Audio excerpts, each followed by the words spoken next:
Hello friends, this is Sangam Fori and welcome back to my channel Pharmacy.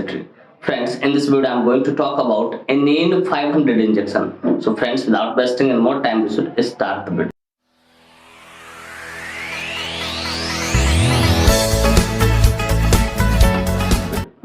Friends, video को शुरू करने से पहले कुछ बातें मैं यहाँ पे शेयर करना चाहूंगा जो कि आपके लिए एक तरह से वार्निंग है। फ्रेंड्स, यह वीडियो सिर्फ जानकारी के उद्देश्य से बनाया है। इस वीडियो को देखने के बाद कोई भी इंजेक्शन आप खुद से इस्तेमाल ना करें, कतई सेल्फ मेडिकेशन ना करें। Friends, actually I don't support self medication at all. So before using or taking any injection, you must consult your doctor. कि कोई भी इंजेक्शन इस्तेमाल करने से पहले या लेने से पहले आप अपने डॉक्टर से जरूर कंसल्ट करें।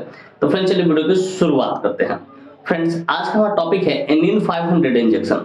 फ्रेंड्स, एनिन 500 इंजेक्शन एक आरएक्स मेडिसिन है, मतलब प्रेस्क्रिप्शन मेडिसिन है।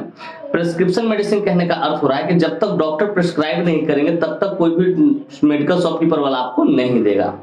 फ्रेंड्स, इस इंजेक्शन का इस्तेमाल प्रीमेच्योर लेबर पेन को ठीक करने के लिए किया जाता है कि जो ड्यूरिंग प्रेगनेंसी अगर प्रीमेच्योर लेबर पेन हो रहा है तो उसको कंट्रोल करने के लिए इसका इस्तेमाल किया जाता है। फ्रेंड्स, यह इंजेक्शन मैन मेड या सिंथेटिक प्रोजेस्टेरोन कैटेगरी से बिलोंग करता है। अब जाहिर सी बात है, इस टर्म का इस्तेमाल किया तो मेरे व्यूअर्स पूछेंगे sir what is the exact meaning of man made या सिंथेटिक प्रोजेस्टेरोन। तो डियर व्यूअर्स, सिंथेटिक प्रोजेस्टेरोन या ठीक है या मैन मेड प्रोजेस्टेरोन कहो, दोनों का अर्थ सेम ही होता है। जरा मैं समझाता हूं कि फ्रेंड्स, जो फीमेल बॉडी होता है, ठीक है, उनसे उनके जो शरीर में होते हैं वो हार्मोन सीक्रेट होते हैं जिसको हम बोलते हैं प्रोजेस्टेरोन। तो वो एक नेचुरल प्रोसेस होता है, लेकिन अगर उसी को कोई मानव द्वारा बनाया जाए, लैब में सिंथेटिक तरीके से बनाया जाए, तो उसको हम लोग बोलते हैं सिंथेटिक या मैन मेड प्रोजेस्टेरोन कैटेगरी बोलते हैं। तो डियर व्यूअर्स, मैं उम्मीद करता हूं कि बातें आपको अच्छे से समझ में आ गया होगा कि सिंथेटिक या मैन मेड प्रोजेस्टेरोन कैटेगरी क्या होता है। फ्रेंड्स, चलिए बात करना चाहें कौन सी कंपनी इसको मैन्युफैक्चर करती है, क्या इसके अंदर मॉलिक्यूल्स पाए जाते हैं, क्या इसके यूसेज होते हैं, कैसे कंट्राइंडिकेशन होते हैं, कैसे साइड इफेक्ट्स होते हैं, क्या इसके डोज होते हैं और कैसे इसे लगाया जाता है। इन सारी बातों को हम लोग समझेंगे इस वीडियो में बहुत डिटेल से। Friends, I will make you understand each and everything in a very simple way. कि फ्रेंड्स, मैं यहाँ पे हर एक चीजों को बहुत शानदार तरीके से, बहुत सस्ता भरत तरीके से समझाऊंगा। तो friends, first of all I would like to talk about which company manufactures it.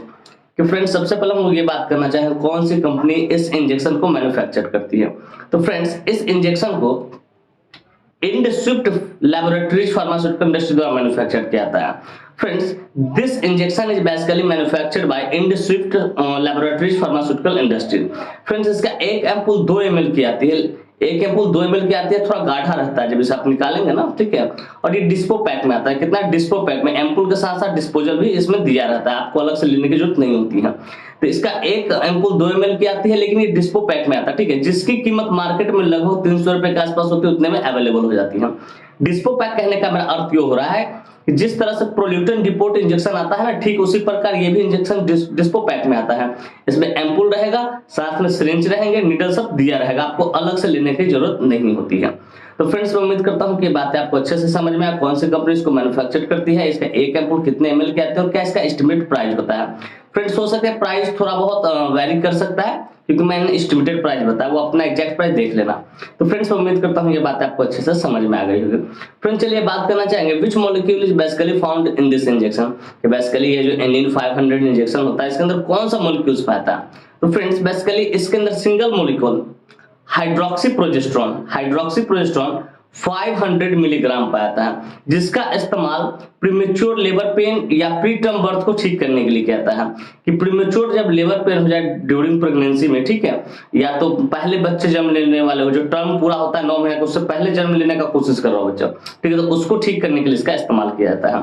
तो फ्रेंड्स, मैं उम्मीद करता हूँ कि ये बातें भी आपको अच्छे से समझ में आएगा कि इसके अंदर कौन सा मॉलिक्यूल्स पाया था और कितने अमाउंट में पाया।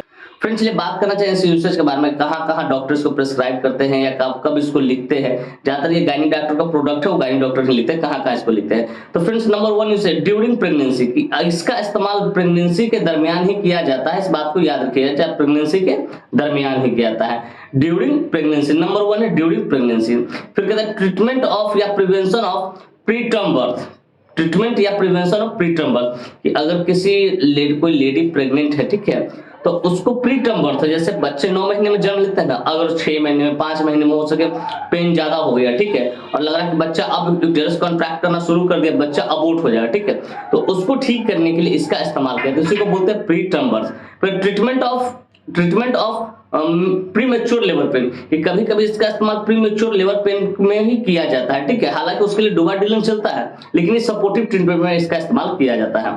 फिर प्रिवेंशन ऑफ मिसकैरेज या ट्रीटमेंट ऑफ मिसकैरेज, कि अगर किसी पेशेंट का या किसी लेडी का पहले में पास्ट में हिस्ट्री रहा हो कि 2-3 महीना होने के बाद मिसकैरेज हो गया, तो उसको कंटिन्यूअस डॉक्टर इसको प्रिस्क्राइब करते हैं, लेडी डॉक्टर, ताकि मिसकैरेज न हो। इस बात को याद रखिए। तो प्रिवेंशन और ट्रीटमेंट ऑफ मिसकैरेज, कि अगर किसी पेशेंट का पास्ट हिस्ट्री मिसकैरेज का रहा हो तो डॉक्टर उसे इस इंजेक्शन को जरूर लिखते हैं, लेडी डॉक्टर, गाइनी डॉक्टर जरूर लिखते हैं, ताकि मिसकैरेज ना हो। तो फ्रेंड्स मैं उम्मीद करता हूं कि इसके ये यूसेज आपको समझ आया। फिर नेक्स्ट यूसेज इसका treatment of PMS, premenstrual syndrome.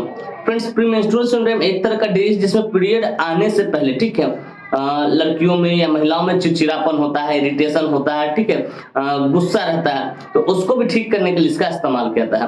तो फ्रेंड्स बेसिकली इतने जगहों पे इसका इस्तेमाल किया जाता है, लेकिन देखा जाए तो इसका जो मुख्य इस्तेमाल है, मेन यूसेज है, इसका इस्तेमाल प्री टर्म बर्थ को कंट्रोल करने के लिए किया जाता है, या किसी को पास्ट हिस्ट्री रहा मिसकैरेज का, अबॉर्शन का, तो उसको भी ठीक करने के लिए इसका इस्तेमाल किया जाता है।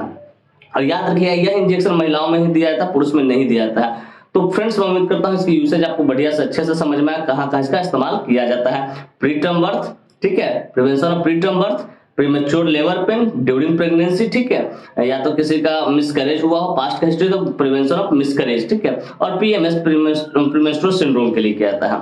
तो फ्रेंड्स मैं उम्मीद करता हूं इसकी यूसेज आपको बढ़िया से अच्छे से शानदार तरीके से समझ में आ गए होंगे। फ्रेंड्स चलिए बात करना चाहें कंट्राइंडिकेशन का। Friends, without knowing contraindication, we should never ever administer any medicine, any injection to anyone.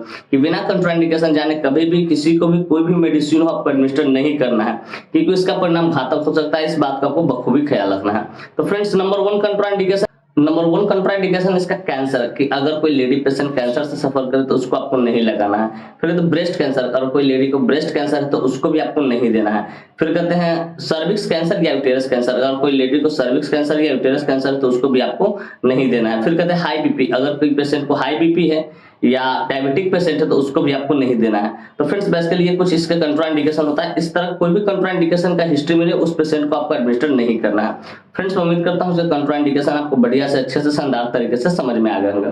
Friends चलिए बात करना चाहेंगे साइड इफेक्ट्स के बारे में। फ्रेंड्स जितने भी मेडिसिन होते हैं कुछ ना कुछ उसका साइड इफेक्ट होता है, ठीक उसी प्रकार इस इंजेक्शन का भी साइड इफेक्ट है, जो कि इस प्रकार है। कहते हैं नोजिया, आपका जी में चलाएगा। फिर कहते हैं वोमिटिंग, हो सके आपको उल्टी हो सकता है। फिर कहते हैं रेडनेस एट इंजेक्शन साइट, कि इस जहां पे इंजेक्शन ये दिया जाए हो सके वहां पे रेडनेस हो सकता है, थोड़ा सा गठान पड़ सकता है, स्वेलिंग भी हो सकती है। तो फ्रेंड्स ये कुछ इसके साइड इफेक्ट होते हैं। इस तरह कोई भी साइड इफेक्ट देखिए आप तुरंत अपने डॉक्टर को इन्फॉर्म करके सर मुझे इस तरह की परेशानी हो रही है। तो फ्रेंड्स चलिए अब बात करना चाहेंगे इसके डोज के बारे में। फ्रेंड्स बेसिकली जो डोज होता है हमेशा lady doctor gynae doctor decide करती है कितना देना है, कितना देना है, ठीक है। तो लेकिन बेसिकली जो देना था 1 एम्पुल IM स्टेट से ओडी दिया था। 1 एम्पुल दिन में एक ही बार दिया जाता है, वो IM स्टेट से। इसको क्योंकि ये जो इंजेक्शन होता है ना वो थोड़ा सा लिपिड सोलुबल होता है, मतलब थोड़ा गाढ़ा होता है। आप जैसे ही आप इसे लोड करेंगे, ठीक है, तो ये गाढ़ा होता है, इसे लोड करके, ठीक है, बुटॉक पे IM स्टेट से दिया जाता है।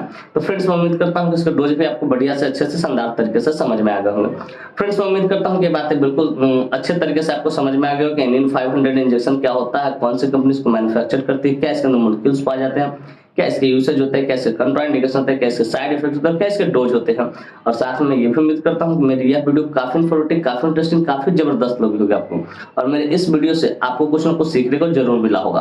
Friends if you find this video informative interesting, hit the like button, subscribe my channel and don't forget to share it with your medical friends and common friends. Thank you for watching this video, bye bye, take care. फिर मिलते हैं next video में, तब तक स्वस्थ रहिए, मस्त रहिए, ख्याल रखिए अपना और अपने परिवार का। थैंक यू, धन्यवाद।